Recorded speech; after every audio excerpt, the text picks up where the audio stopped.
그래서 하나의 어떠한 플랫폼에 가서 스테이블 코인을 예치를 시켜 놓으면 보통 가장 낮은 금리는 한 3% 정도 되고요. 연이율이. 그리고 높은 것은 뭐 평균적으로 한 15에서 20%.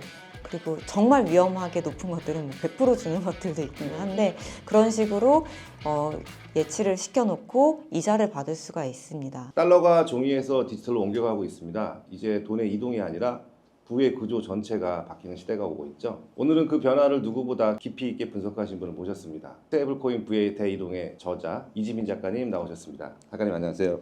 안녕하세요. 네, 반갑습니다. 네, 초대해 주셔서 감사합니다. 저는 네. 이지민이라고 하고요. 스크롤 재단이라는 곳에서 한국 대표로 일하고 있고 이번에 좋은 기회가 되어서 스테이블 코인 관련된 책을 썼습니다. 저도 읽어봤지만 너무나 도움이 많이 될 것 같아요. 그래서 일단 본격적인 이야기를 하기 전에 우리가 혹시 잘 모르시는 분들 위해서 기본 개념부터 잠깐 잡고 가면 좋을 것 같아요. 블록체인, 뭐 디파이, 스테이블 코인 이 세 가지가 다 연결되어 있잖아요. 여기서 잠깐 요 단어에 대해 설명 좀 잠깐. 블록체인은 워낙에 한 10년 넘게 계속 화제가 됐던 단어이기 때문에 어떻게 보면은 저희가 휴대폰을 쓰잖아요. 휴대폰을 쓰려면 통신망이 있어야 되고 그 안에서 그렇죠. 데이터들이 왔다 갔다 하는데 네. 그 두 개를 합쳐 놓은 것이라고 보시면 돼요. 어떠한 망이 있고 그 데이터가 돌아다니는데 그 데이터를 저장할 수 있는 기능까지 갖춰진 어떠한 서버의 망을 블록체인이라고 보시면 되고요. 그러니까 새로운 금융 시스템에 대한 플랫폼이라고 볼 수 있을까요? 네, 금융 시스템뿐만 아니라 어떠한 데이터들의 움직일 수 있는 어떠한 망이라고 보시면 돼요. 그리고 이제 디파이 같은 경우는 거기에서 파생된 금융 산업이라고 보시면 될 것 같고요. 그리고 스테이블 코인은 거기에서 이 산업 안에서 쓰이는 매개체라고 보시면 될 것 같습니다. 그래서 이 서버가 있고 망이 있으면은 결국에는 저희가 쓰는 서비스랑 어플리케이션이 필요하잖아요. 핸드폰에서 사용하시듯이. 근데 블록체인 자체는 서버이기 때문에 사실 프로그래밍을 할 수가 없어요. 그래서 프로그래밍을 할 수 있게 만든 것이 회사에서 엑셀 쓰시면은 매크로 실행하시듯이 그렇게 실행 가능하게끔 만들어 놓은 것이 그 위에 올라간 스마트 컨트랙트라고 보시면 돼요. 그래서 스마트 컨트랙트는 프로그래밍을 할 수 있는 어떠한 언어 프로그램이라고 보시면 되고 스테이블 코인은 그 프로그램을 써서 움직이는 도구 화폐, 토큰 이렇게 보시면 됩니다. 책 제목이 부의 대이동이에요. 단순한 코인 이야기는 아닌 것 같습니다. 작가님이 하시고자 하는 가장 큰 메시지부터 한번 잠깐 설명을 해주시면. 저도 블록체인이 암호화폐로 발전하기 전에 16년, 17년도에 블록체인 업계에 잠시 있었는데 이게 기술 이야기를 하다가 갑자기 코인 시장이 돼버렸어요.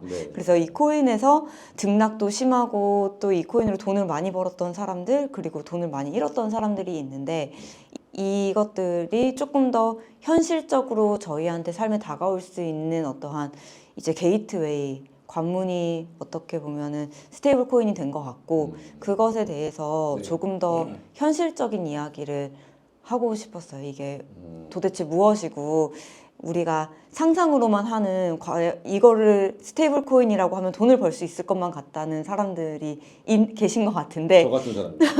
근데 이제 현실적으로 이게 뭐냐 그리고 실제로 제가 생각했을 때 이거를 활용하면 새로운 어떠한 시장, 기회가 있을 거라고 생각이 들어서 그렇게 풀다 보니 우리가 바라보는 부에서 다른 형태의 부가 생길 것 같다. 그래서 부의 대이동 이렇게 제목을 지었습니다. 그러면 작가님께서 생각하시는 그 스테이블 코인의 그 가장 큰 장점을 뽑으신다면 어떤 걸까요? 이동이 자유롭고 속도가 빠르다는 점인데요. 아까 말씀드렸던 것처럼 블록체인 네트워크는 국가나 어떠한 은행 뭐 이렇게 주체가 없잖아요. 그렇기 때문에 제가 이사님께 이렇게 돈을 보낸다라고 했을 때 이걸 가로막을 수 있는 주체는 검증하는 서버밖에 없어요. 그렇기 때문에 속도가 굉장히 빠르고 이동이 자유롭다라는 게 가장 큰 장점인 것 같습니다. 빠르다면 얼마나 빠르다? 혹시 해외 송금 해보신 적 있으세요? 있죠. 네. 그럼 보통 빨라야 한 하루 이틀? 그리고 그것도 그때그때 달라요. 속도가 좀 달라지는데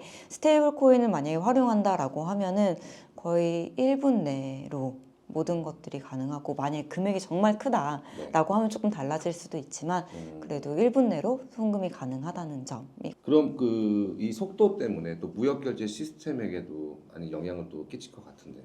네, 아마 가장 더 잘 아실 것 같은데 돈이라는 게 묶여 있으면 안 되고 빨리빨리 움직여야 네. 이제 효율성이 올라간다고 이야기를 하잖아요. 그래서 그렇죠. 그렇죠. 속도가 올라가면 돈을 움직이는 효율성이 올라가고 그렇기 때문에 기업이든 기업 간 거래에서도 속도가 빨라지기 때문에 비즈니스가 더 빠르게 체결되고 돈이 빠르게 움직일 수 있다. 이렇게들 많이 해석하고 있습니다. 예전에 한번 그런 경우도 있었잖아요. 화물 선박 같은 경우 다 실어놨는데 내리지 못한 송금이 네. 안 돼가지고 그런 경우가 있었죠. 네, 그래서 그럴 경우에는 여러 가지로 지금 사례 연구들을 실증 연구 같은 것들을 많이 하고 있는데 네.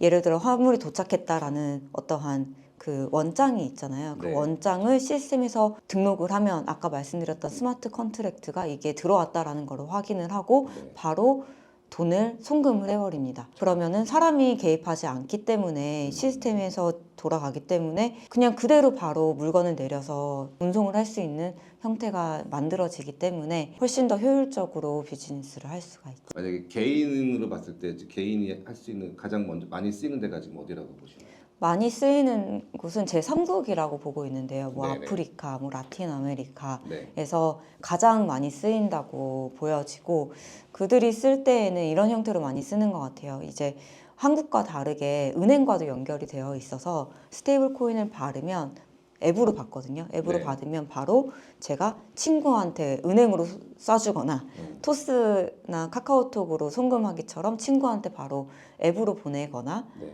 아니면은 공과금을 낸다든지 네. 이런 형태로 스테이블 코인을 많이 활용하고 있습니다. 기업들도 이제 직접 발행하려고 하잖아요.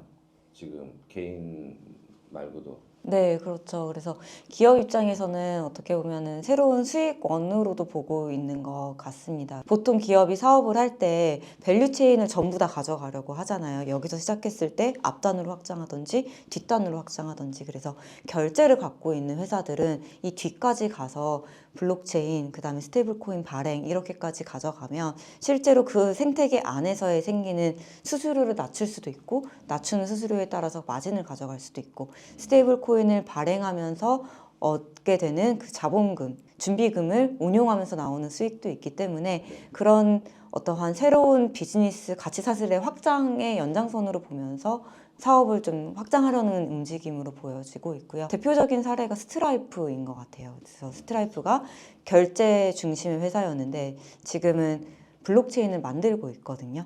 그래서 본인들만의 결제 생태계를 운영하기 위한 블록체인을 또 만들고 있어서 그런 것들을 보면은 앞뒤로 전체를 가져가려는 움직임처럼 보여지더라고요. 네. 한국은 그 결제 기술 수준이 이제 거의 세계 최고 수준인데 정작 이런 그 시대의 흐름에는 다른 나라보다 좀 늦는 것 같아요. 제 생각인지 모르겠지만 왜 우리만 좀 이런 격차가 생기는 걸까요? 이거 지극히 개인적인 생각인데 네. 일단은 너무 잘 되어 있어서 도입할 필요성을 좀 못 느낀다. 수수료도 카드 수수료도 이미 많이 낮춰놨고 네. 빠르기도 너무 빠르고 이렇게 빠른 나라가 없잖아요. 네, 사실은 맞아요. 그렇기 때문에 새로운 기술이 들어와서 더 이상 혁신의 어떠한 그 니치를 찾기가 좀 어려운 것도 있는 것 같고요. 두 번째는 우리나라가 갖고 있는 포지션인 것 같아요. 그러니까 예를 들면 미국은 지켜야 될 뭐 달러 패권 뭐 이런 것들이 있지만 저희는 더 복잡하잖아요. 뭐 지정학적인 어떠한 이슈도 있고 네네. 그리고 이 가지고 있는 문화라든지 저희는 금융 시스템이 소비자를 굉장히 보호하고 있는 시스템인데 그런 것들을 다 품어가면서 제도를 정비하고 또 혁신도 가져가려고 하다 보니까 고민하실 것들이 많을 것 같아요. 그래서 좀 늦어지지 않나. 앞으로 이제 스테이블 코인 시대가 어차피 도래할 거잖아요. 그러면 우리가 개인 입장에서 아니면 기업 입장에서 각각 어떤 준비를 해야 될까요? 일단은 개인 입장에서는 네. 아무래도 뉴스에서 많이 나오고 있기 때문에 궁금하고 상상을 하게 되잖아요. 네. 근데 그런 것보다는 이게 무엇인지 좀 명확하게 아는 게 중요할 것 같아요. 그래서 괜히 이제 사람들이 떠든다고 해서 이렇게 조금 샀다가 돈을 잃거나 이러지 않고 이게 뭔지를 정확하게 알면은 나중에 대응하시기가 편하니까 좀 이해도를 가져가시는 게 좋을 것 같고 기업 입장에서는 해외에서 굉장히 빠르게 움직이고 있거든요. 네. 그러니까 예를 들면 미국하고 멕시코하고 왔다 갔다 하는 기업 거래의 10%가 스테이블 코인으로 이루어지고 있고 그거에서 지금 더 점진적으로 그 거래량이 증가하고 있어요. 그런 것처럼 무역 거래 혹은 기업 간 해외 송금 이런 부분에서도 시작할 수 있는 부분에서 조금씩 시작을 해보면서 우리는 스테이블 코인이 뭔지 몰라, 뭐 블록체인 뭔지 몰라, 암호화폐는 다 위험한 거 아니야? 라는 입장을 고수한다라기보다는 리스크가 없는 한에서 조금씩 기업 운영에 도입을 해보시는 것들이 수익 창출원이 아니고 어떠한 수단으로 이제 써보시는 것들이 좋을 것 같습니다. 네. 비트코인하고 뭐가 다른 거예요? 스테이블 코인하고 비트코인은 크게 두 가지가 다른데요. 네.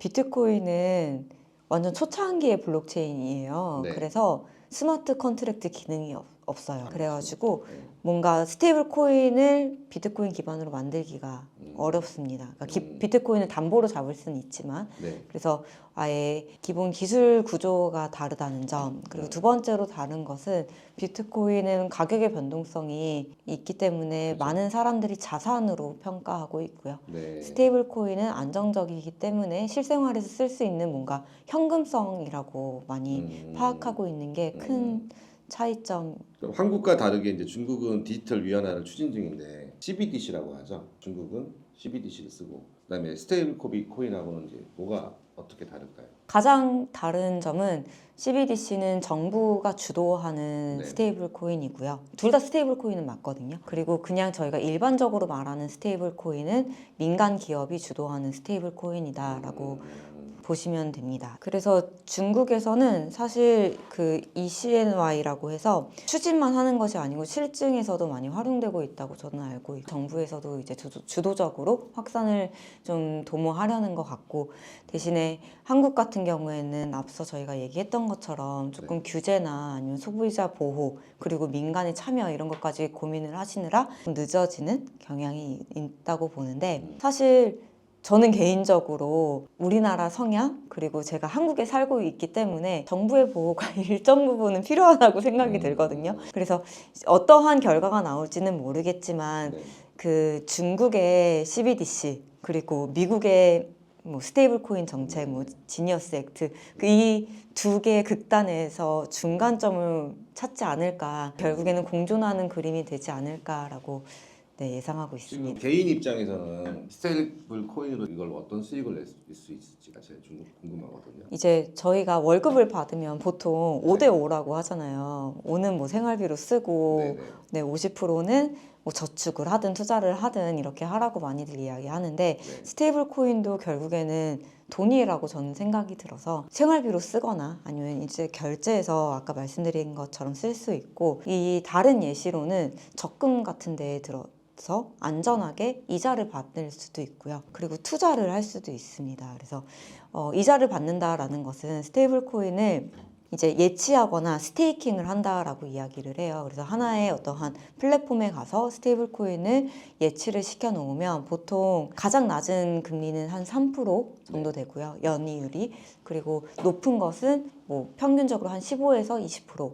그리고 정말 위험하게 높은 것들은 뭐 100% 주는 것들도 있긴 한데 그런 식으로 예치를 시켜놓고 이자를 받을 수가 있습니다. 근데 보통 저희가 시중은행에서 하는 저축보다 좋은 거는 만기가 없어요. 그래서 내가 필요할 때 하루라도 넣고 그 다음에 빼고 이런 것들이 좀 가능하기 때문에 그게 가장 큰 이점 중에 하나라고 생각이 들고요. 그리고 조금은 어려울 수도 있지만 이거를 활용하는 방법이 또 하나가 있는데요. 네. 예를 들면 제가 돈을 맡기고 대출을 받은 다음에 다시 돈을 맡기고 대출을 받아서 저의 시드머니를 늘릴 수가 있거든요. 네. 늘어난 시드머니를 다시 예치를 해서 그 받는 이자 자체의 절대값을 높이는 경우도 있습니다. 예를 들어 100불의 USDT나 USDC가 있었어요. 그래서 그거를 대출 플랫폼에 가서 맡기신 다음에 다시 스테이블 코인을 받을 필요는 없잖아요. 그래서 암호화폐를 대출로 받으세요. 이더리움 같은 거를 대출을 받아요. 그런 다음에 그거를 다시 스테이블 코인으로 바꾼 다음에 다시 예치를 시키고 이렇게 해서 고리를 만든다라고 해서 그걸 루핑 전략이라고 많이 이야기를 하는데 이게 꼭 추천드리는 건 아니고 이런 기법들도 있어서 사람들이 많이 활용을 하고 심지어는 기관들도 이런 걸 많이 씁니다. 그래서 요즘에는 채권을 담보로 한 USDC, USDT도 있지만 합성자산이라고 해서 수익형 스테이블 코인 같은 경우에는 자산을 받은 다음에 이렇게 루핑 같은 전략을 써가지고 이자를 만들어서 소비자한테 혹은 이 스테이블 코인을 갖고 있는 소유자한테 이자를 주거든요. 방금 네네. 말씀드렸던 네. 그 스테이킹의 이자를 그런 형태로 가지고 오는데 시장의 변동성이 커지면 이 루핑 전략이 흔들려요. 왜냐면 담보이율이 낮아지기 때문에 그럼 청산을 당하게 되거든요. 그래서 그렇게 됐을 경우에는 뭐 디패깅도 일어날 수 있고 그 디패깅이 일어났을 때에는 제가 가진 스테이블 코인의 가치도 하락할 수 있기 때문에 이제 이런 것들이 있다. 그래서 루핑 전략을 어디선가 뉴스에 들으시면은 네. 아 이게 막 이렇게 담보를 기반으로 전략을 이렇게 돌려서 만드는 거였지 이게 꼭 안전한 것만은 아니다. 네. 라는 정도를 갖고 가시면 좋지 않을까. 그럼 반대로 스테이블 코인의 이제 위험성, 예를 들면은 예전에 뭐 테라 루나 사태도 있었고 이런 거는 좀 어떻게 보시나요? 저는 크게 두 가지가 있다고 보는데요. 그러니까 방금 말씀하셨던 테라 루나 같은 경우는 담보 자체에 문제가 생기는 경우, 그래서 예를 들면 이제 테라 루나 같은 경우는 알고리즘 기반의 스테이블 코인이었는데 그 알고리즘이 시장의 어떠한 불안감으로 인해서 알고리즘이 속도를 못 따라간 거거든요. 그러니까 이렇게 많이 펼쳐져 있는 수많은 거래소, 수많은 주강화 거래소, 수많은 탈중앙화 거래소에서 거래가 일어났을 때 그 가격들을 전부 다 맞추지 못해서 알고리즘이 뻑이 나서 네, 디패깅이 일어난 그래서 담보 자체에 위험이 있는 거가 있고요. 그다음에 두 번째는 그냥 시장의 심리가 있다고 보여져요. 그래서 다시 정리를 하면 발행 기관의 어떠한 리스크와 그 다음에 시장의 리스크가 있다고 보거든요. 예를 들면 USDC가 디패깅이 일어난 적이 있어요. 근데 USDC가 디패깅이 일어났을 때에는 네. 서클이 갖고 있는 담보가 위험해서 난 건 아니었거든요. 테라루나는 이들이 갖고 있는 담보의 이제 메커니즘이나 포뮬라가 잘못돼서 일어난 거고 네. USDC가 디패깅이 났을 때에는 담보는 안전한데 네. 디패깅이 난 거거든요. 그래서 두 번째 현상 같은 경우에는 어떠한 뉴스를 보고 사람들이 겁을 먹고 그렇죠. 거래소를 가서 스테이블 코인을 막 팔아 제껴요. 그렇죠. 그러면 어쩔 수 없이 가격이 내려가고 그렇죠. 그다음에 다시 올라오게 되는 현상도 있기 때문에 스테이블 코인이라고 얘기는 하지만 항상 위험은 가지고 있다. 근데 그 위험이 어디에서 오는지도 보는 게 중요하고 만약에 두 번째 시장의 어떠한 불안감으로 인해서 잠깐 일어난 구조적으로 위험하지 않고 잠깐 일어난 디패깅이라고 하면은 시간이 지나면 올라오기는 하기 때문에 그런 것들도 이해를 하고 있으면 좋을 것 같아요. 그 USDC를 내가 산다. 그러면은 어디서 사서 어떻게 쓸 수 있는지. 네. 그래서 만약에 지금 당장 스테이블 코인을 사야 될 것 같다라고 네. 생각이 드시면 네. 일단은 우리나라에서 코인이라는 것을 거래할 수 있는 것은 이제 거래소밖에 없거든요. 네. 그래서 뭐 빗썸이나 업비트, 뭐 코인원 같은 거래소에서 원화를 입금해서 코인을 사실 수는 있어요. 가끔은 그냥 은행에서 쌀 때도 있고 USDT나 USDC를 거래소에서 사실 때가 쌀 때도 있습니다. 그래서 환율을 보고 구매를 네. 하시는 것도 좋을 것 같고 이렇게 구매하신 스테이블 코인은 그냥 거래소에다가 보관하셔서 네. 내가 달러를 사서 차액 거래를 하겠다라는 취지로 거래소에 두셔도 되고요. 그렇지 않고 이제 내 개인 지갑으로 옮겨서 디파이에서 어떠한 활동을 하겠다라는 형태로 사용하실 수도 있고요. 그래서 크립토 카드라는 게 있는데 가지고 있는 암호화폐를 체크카드 형태로 쓸 수가 있어요. 그래서 예를 들면 그냥 일반적으로는 스테이블 코인이 안정적이니까 스테이블 네. 코인을 충전해서 뭐 실물 카드나 아니면은 버추얼 카드라고도 요즘 많이 이야기를 하는데 네. 애플페이나 구글페이 연동해서 이렇게 갖다 대서 쓰는 형태로도 카드가 나와요. 그래서 스테이블 코인을 충전해서 쓰거나 아니면은 나는 솔라나가 진짜 많다라고 하시는 분들은 솔라나를 충전해서 쓰시거나 이런 형태의 카드도 있고요. 내가 가지고 있는 이더리움을 난 팔고 싶지가 않아 라는 경우는 이제 신용카드 형태로 나온 카드들도 있습니다. 그래서 이더리움을 갖다 예치시켜 놓고 그걸 담보로 잡고 스테이블 코인을 빌려요. 그래서 그거를 쓰고 결제 수단으로 쓰고 나중에 그 결제 대금을 이자와 함께 갚는. 그래서 나는 이더리움을 계속 보관해서 이 이더리움의 가치는 계속 올라가거나 뭐 떨어지거나 하겠지만 이걸 담보로 놓고 대출을 받아서 신용카드로도 활용할 수가 있습니다. 오늘 대화의 결론을 한 문장으로 정리해 준다면 스테이블 코인 너무 어렵게 생각하지 마시고 네. 그냥 디지털로 찍힌 돈이다. 그리고 그 돈을 내가 이해하고 지금 우리가 실생활에서 쓰는 것처럼 투자에도 접목해보고 그 다음에 실생활비로도 접목해볼 수 있는 어떠한 수단이다라고 쉽게 이해해 주셨으면 좋겠습니다. 오늘 진짜 좋은 말씀 너무 감사해요. 저희 또 어렵게 오셨는데 작가님의 소감 한번.